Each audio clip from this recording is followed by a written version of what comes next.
There are few things more exciting than heist movies. There's the intricate planning, the hours spent casing the joint, and the slick black outfits and fast cars. And then, of course, the getaway, the most thrilling part. Movies like Baby Driver, Drive, and Ocean's 11 have shown the world how exhilarating fictional heists can be. But truth can be even more exciting than fiction. That's why today we're going to take a look at one of the most elaborate heists in history, the Antwerp Diamond Heist. The Antwerp Diamond District, also known as the Diamond Quarter, is a 1 square mile area in downtown Antwerp, Belgium, which is the diamond capital of the world. 80% of the world's diamonds pass through Antwerp to be polished, incorporated into jewelry, and inevitably sold. As of 2017, the single square mile contains 1,600 diamond dealers and employs 30,000 people, many of whom work in the Antwerp World Diamond Center. The Antwerp World Diamond Center serves as a main hub where many diamond dealers, polishers, and merchants are able to set up shop. Underneath the building are safety deposit boxes and highly secure vaults where business owners are able to store their precious goods. And for years, business owners felt fairly confident storing their diamonds in the building. In the district alone, there are 24-hour cameras present on every street corner, balcony, and business. If someone were able to slip past the cameras and dash away with a bag full of diamonds, a single button is able to trigger steel barriers which rise up from the streets, closing the perimeter so no cars can escape the area. And then there's the security inside the building. The Antwerp Diamond Center had a vault which was located 2 stories underground and had not 1, not 2, but 10 different security measures to ensure the diamonds, silver, and other valuables were fully protected. The vault featured an impressive external security camera. The first door of the vault was a 3-ton solid steel door that was created to withstand up to 12 hours of continuous drilling. And on the exterior of that beast of a door, there was a combination dial that had 100 million possible combinations, making it almost impossible for anyone to guess the correct code. Beside the combination dial was a key lock, which was said to only be able to be opened with a special key that was unable to be duplicated. If some strangers still tried to open the door with force, they'd be instantly caught because a seismic alarm would trigger at the slightest vibration of the door frame. If the door was opened, a magnetic sensor would set off an alarm, alerting people that the vault has been compromised. And that would normally seem like enough security, wouldn't you say? Well, the Antwerp World Diamond Center didn't think so, because that isn't even half of it. Beyond the first 3-ton door, there was a steel grate,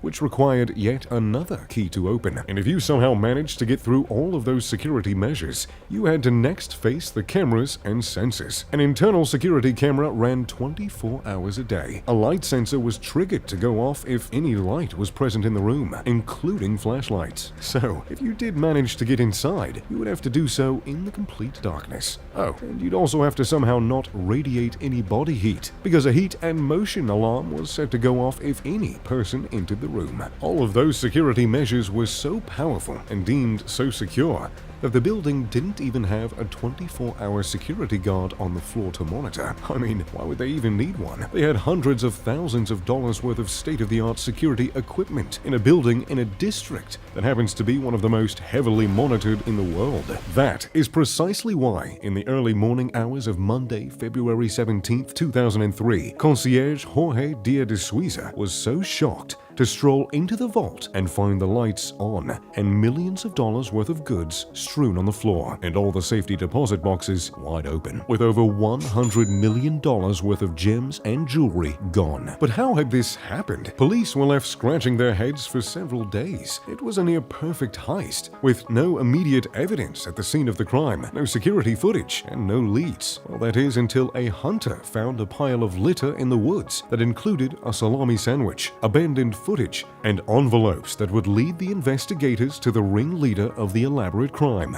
Leonardo Notarbartolo. Leonardo Notarbartolo got his start in crime at a very young age, when he stole $8 from his local milkman at 6 years old. By the year 2000, Leonardo had spent quite a few years perfecting his craft, and he was ready for the next step. He rented an office space in the Antwerp World Diamond Center 3 years before the heist took place, and used those 3 years to gain the trust of the other individuals working there. He posed as an Italian diamond trader, a role that gave him access via a special keycard to the tower levels where the vaults were located. This also gave him insider knowledge of the building, which he certainly used to his advantage. Photography and videography was strictly forbidden in the building, for obvious reasons, but that didn't stop Leonardo. He started accessing the vault and assessing the building using a camera hidden in the cap of a pen, which he wore in the front of his suit. No one suspected a thing, and since he was a well-liked businessman in the building, no one watched him too carefully. Leonardo managed to rig a small camera on the ceiling outside of the vault, which was used to record the code guards entered to bypass the first layer of security. This camera transferred that data to an average-looking fire extinguisher nearby, which actually housed a sensor hidden inside a secret compartment. That way, Leonardo could get the data quickly and easily without arousing any suspicion. Over the course of the next several weeks, Leonardo recorded the inside of the vault, picking up on every camera, every sensor, and every dimension of the room. In fact, Leonardo collected so much data that he and his four-man team were able to create an exact replica of the vault to practice in. At least, that's what Leonardo says. Although, I must say, I am prone to believe him, because I can't imagine how else they would be able to manage pulling off something of this scale. The day prior to the heist, Leonardo accessed his safety deposit box as usual. Once inside the vault, he sprayed the thermal and motion sensor camera with woman's hairspray, which rendered it useless. It's hard to imagine a $2 can of product could cripple a highly scientific, allegedly foolproof sensor, but it would work just long enough for them to get into the room and fully dismantle the sensors. When it came time for the actual heist, as the brains of the operation, Leonardo stayed behind in the getaway car, listening to a police scanner to ensure that they were safe from detection. The other four team members, known as Speedy, the Monster, the Genius, and the King of Keys, accessed the building in a rather unusual way. The King unlocked a nearby abandoned office building that shared a private garden with the Diamond Center. This garden was below a small balcony within the Diamond Center, which the group reached using a ladder that they had hidden on the property days earlier. However, once they arrived on the balcony, they were faced with an infrared sensor. Fortunately, Genius came prepared, using a homemade polyester shield that hid his thermal signature. He crept forward and then placed the shield directly in front of the sensor, allowing the entire group to pass by undetected. He then disabled an alarm on the windows, allowing them to enter the building. Then they gained access to the vault levels using the 24-hour cart Leonardo had been provided with upon renting the office space in the building. Once at the vault, Genius used yet another homemade shield, this time made of aluminum, in order to disable the magnetic sensor on the vault. They already had the code to access the vault, but the key was their next step. Prior to the heist, the King of Keys had used the video footage to make a duplicate of the large key, and even after going through all the efforts to make it, the team never had to use it. Instead, they walked to the nearby unlocked utility room, which they had noticed guards entered before going into the vault, and they found the original vault key sitting right there. After all those security measures, the induplicatable key had just been duplicated and easily taken from an unlocked closet. The team turned off the lights in the hallway before the real fun began. In the darkness, the King of Keys picked the next gate. Once fully inside, the monster moved forward in the pitch black, lifted up a ceiling panel, and was able to disable all the sensors in the room by stripping away the system wire's plastic coating and rerouting the circuit to an exposed wire instead. Heat sensors were then covered with styrofoam boxes, and the remaining light sensor was coated in black tape, just as an extra precaution. The team then got to work unlocking the security boxes using a hand crank drill. The diamonds, silver, and jewelry were then dumped into duffel bags. By 5:30 a.m., the team had successfully filled their duffel bags with $100 million worth of valuables. They deposited the duffel bags in Leonardo's car and then walked on foot to meet him at an apartment. It was, by all accounts, a masterful plan. They left no DNA evidence, no footage, and the police had absolutely no idea how they managed to pull it off. So, how did they get caught? Well, frankly, one of them lost their cool. While the other members of the group transported their their new riches to Italy, Leonardo and Speedy planned to burn all the trash that had connected them to the crime in France. However, Speedy had another plan. Speedy was overcome with a panic attack before they had even left Belgium, while Leonardo walked deeper into the remote woods to find a good place to burn their rubbish. Speedy stood by the car, dumping the evidence into the woods. Security footage hung from trees like a Christmas garland. Diamonds littered the mud. Receipts for the tools they had used were scattered across the ground like confetti. Speedy had lost it, and Leonardo knew there wasn't much they could do. He ordered Speedy back in the car and decided it was just best to leave the scene. After all, who would find their trash in such a remote location, and who would ever call the police about it? Unfortunately for them, there was someone who had a knack for calling the police about trash. August Van Camp owned those few acres where they had dumped their trash. Teenagers frequently threw parties on the remote stretch of land, which infuriated Van Camp. Him calling the police about trash was a regular occurrence, something the police handled by rolling their eyes and promising to look into it, even though they wouldn't. But when Van Camp called about finding envelopes from Antwerp Diamond Center, the police were there in a matter of minutes. The evidence linked them straight to Leonardo, and, like a true crime boss, he did not reveal his accomplices' identities. And though he never revealed his accomplices, the evidence led police directly to them. Leonardo was sentenced to 10 years in prison. Speedy, whose real name was Pietro Tavano, was sentenced to 5. Elio Dionorio, the genius, and Ferdinando Finotto, the monster, were both sentenced to 5 years as well.